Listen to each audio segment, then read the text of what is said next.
Hello and welcome to the International Roundup by People's Dispatch. For our first story, we're going to Zimbabwe, where the former president of Zimbabwe, Robert Mugabe, has died today in a hospital in Singapore. He was 95. He was the first president of the erstwhile colony of Rhodesia in 1980 and remained in power for 37 years before he was forced by the military to resign in 2017. He remained the head of the state for the next 37 years.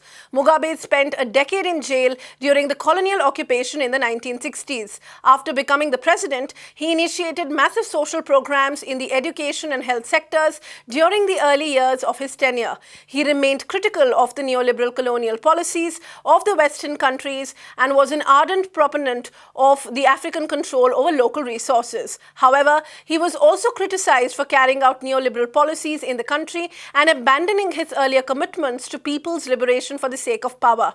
He initiated massive land reforms in the country in 2000s, which invited fierce criticism from the West, leading to the charges of dictatorship and also authoritarianism.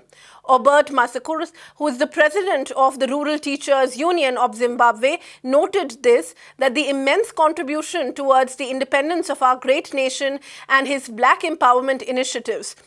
But however, he also said that they were dwarfed by the other side of corruption, nepotism, authoritarianism, which brought the nation to its knees.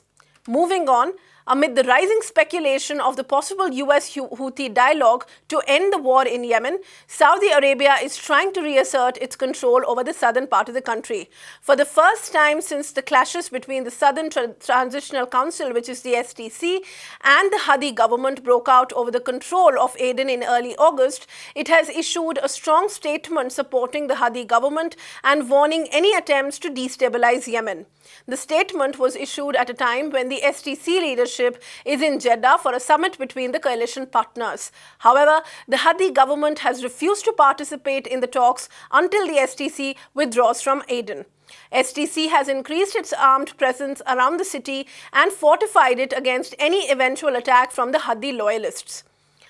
A federal judge in the United States yesterday has resentenced three former Blackwater security contractors to over 10 years in prison for their role in the 2007 Nisour Square massacre in Baghdad during the illegal occupation of the US in Iraq. Dustin L. Hurd, Evan S. Liberty, and Paul A. Slough were sentenced to 12.5 years and 14 years and 15 years, respectively. The judge had originally sentenced the three to over 30-year prison terms. However, in 2017, a federal appeals court ordered resentencing, citing a technical issue.